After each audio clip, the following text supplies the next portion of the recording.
Le casse-tête de tout invité, que vais-je porter? Tu es invité à un mariage dans quelques jours ou quelques semaines, mais ton placard te regarde comme si c'était à lui de s'y rendre.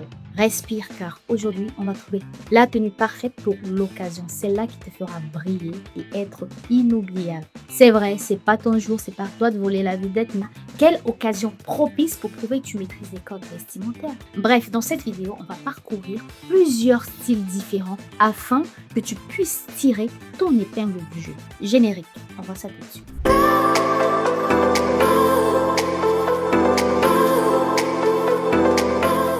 Ah, les mariages, c'est beau, c'est très très beau et surtout très émouvant. Mais c'est surtout le moment où on se pose cette question cruciale. Je pense que tout le monde se l'est déjà posé. J'ai un mariage bientôt et je ne sais quoi me mettre. Que vais-je porter pour cette occasion? Comment vais-je briller et tirer mon épingle du jeu entre le dress code imposé par les mariés ou les couleurs interdites pour un mariage ou la météo qui fait des siennes ou les lieux différents? Ça peut être champêtre, palais, palace ou encore mairie. Entre tout cela et trouver la tenue idéale, ça peut paraître très stressant. Pourtant, la clé est très simple. Il faut juste respecter 3 règles. Primo, respecter les mariés, c'est-à-dire respecter le thème. Deuxième point, sublimer ta silhouette. Troisième point, te sentir bien dans ta peau, chic et belle. Et surtout, être à l'aise tout au long de la cérémonie. Ça, c'est très primordial. À l'aise, respecter le thème et surtout, te trouver belle. Rester dans ton style sans toutefois forcer. Pour cela, j'ai concocté une petite liste de styles différents afin de t'aider à tirer ton épingle du jeu. Alors, je ne vais pas continuer à vous bassiner avec les règles et autres. Rentrons tout de suite dans le vif du sujet. Commençons par le grand classique des couleurs interdites pour un mariage. Le blanc, la couleur blanche, traditionnellement réservée à la mariée, sauf pour indication contraire, oubliez les robes blanches ou encore des couleurs qui s'y rapprochent, notamment du beige très clair, de la couleur ivoire ou du crème. Trop risqué pour un mariage. Néanmoins, vous pouvez aborder du blanc en petite dose. Vous pouvez notamment prendre des escarpins, des accessoires.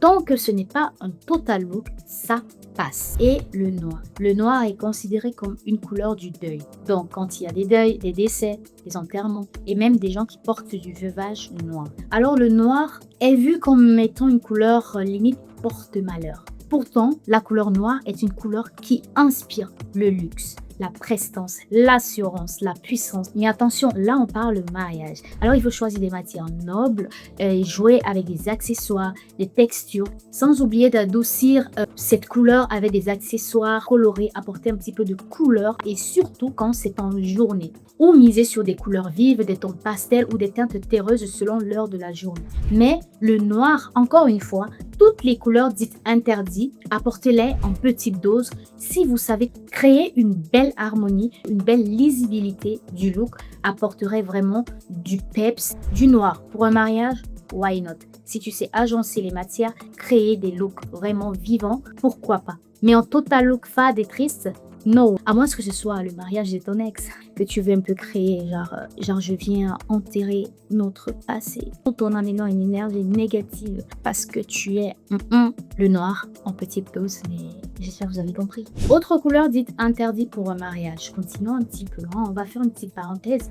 Le bleu marine, le bleu nuit fait un peu référence au noir, ça tire un peu plus que c'est. Oui, puisque c'est un petit peu sombre. Si c'est pour une cérémonie journalière, sous le soleil, ça rappelle un petit peu le noir. Donc encore une fois, en petite dose ou simplement ramener des bijoux pour rehausser le look, pour dynamiser votre look, ça serait vraiment idéal. Pareil pour du rouge. Le rouge très vif, si c'est pour le mariage, oui, je vais m'inviter de ton ex.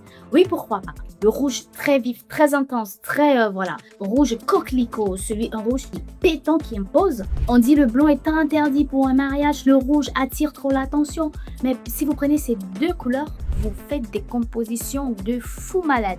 Donc, essayez de faire de belles compositions de style avec ces couleurs. Voilà. Maintenant, si vous voulez créer des styles, arrêtons de parler couleurs et interdits.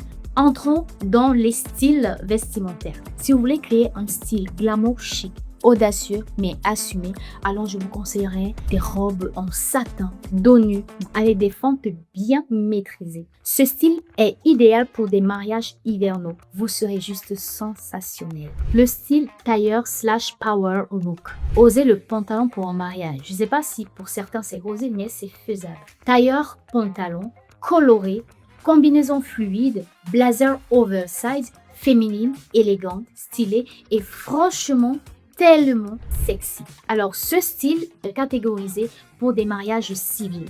Pour un mariage civil en journée, qui irait faire un mariage civil dans la nuit? Franchement, bref, vous l'avez compris. Pour un mariage civil, ce style vestimentaire est idéal. Si vous êtes invité à un mariage en plein air, bord de mer ou dans un lieu champêtre ou rien, c'est beau et chic. C'est un style libre et solaire. Robe fluide à fleurs, manches bouffantes, matière naturelle. Top pour un mariage en plein air. Si vous voulez encore pousser le chic plus loin, rajoutez une magnifique couronne de fleurs, des matières vraiment naturelles et vaporeuses, des franges. Le style bohème, magnifique, chic, sensationnel, surtout en été. C'est juste sublime. Si vous voulez créer un style minimaliste, c'est-à-dire épuré, effet wow garanti. Robe structurée, des matières super nobles. Vous pouvez avoir des accessoires graphiques et des petites pochettes juste pour ne pas en faire trop. Miser sur du naturel pour ce style, c'est juste avoir un combo gagnant. Le style ethnique chic, modernité plus racine. Ici, on a du wax, du bogolan, de la soie indienne, des broderies, d'une dope twistée avec des coupes modernes. Le style traditionnel ou ethnique chic, tu peux faire des looks extraordinaires. C'est le moment de briller avec ta culture unique et puissante. Vous êtes invité à un mariage champêtre. Le style romantique est idéal car ça apporte de la douceur et de la poésie. Donc vous pouvez porter des robes fluides, à dentelle, à tulle, bien légères, des couleurs pastel idéales pour des mariages champêtres ou alors pour des cérémonies en petit comité. C'est vraiment magnifique. Si vous avez un mariage en ville très tradition, je vous conseillerais le style BCBG / preppy est idéal pour vous car il est élégant et classique. Vous pouvez adopter des robes droites, des tailleurs, headbands en bijoux, genre Grace Kelly version 2025. Misez sur du naturel pour ce style, c'est juste avoir un combo gagnant. L'audace, c'est le vrai style. Une posture droite, un sourire sincère et une coupe de champagne bien tenue. Et surtout, la confiance. Tu es là pour célébrer la bonne. Là, il n'y a pas qu'une seule bonne tenue pour un mariage. Il y en a quelques-unes qui, je pense, te ressemblent. Mais si tu n'as toujours pas trouvé ton style, n'aie crainte. Tu peux aller en mariage comme tu te sens bien. Si vous êtes style rock, voilà, quelques images de style rock pour un mariage. Si vous êtes plutôt grunge, voici quelques images du style grunge que vous pouvez adopter pour un mariage. Alors la règle est simple, respecter les mariés, se sentir belle et être bien dans ses pompes. C'est tout. J'espère que tu as compris. Tu es ce que tu portes. Alors, dis-moi en commentaire, tu es plutôt bohème, ethnique ou tailoring chic. Dis-moi en commentaire ou alors si j'ai omis de préciser certaines choses, ça me ferait toujours plaisir de vous lire en commentaire. Et merci pour tous ceux qui se sont déjà abonnés. N'hésitez donc pas de le faire pour ceux qui ne le sont pas encore. De liker, commenter, partager, activer la petite cloche de notification pour ne pas manquer mes prochaines vidéos. C'était DK pour la Fashion Thérapie et à très vite pour une nouvelle séance de thérapie inspirante.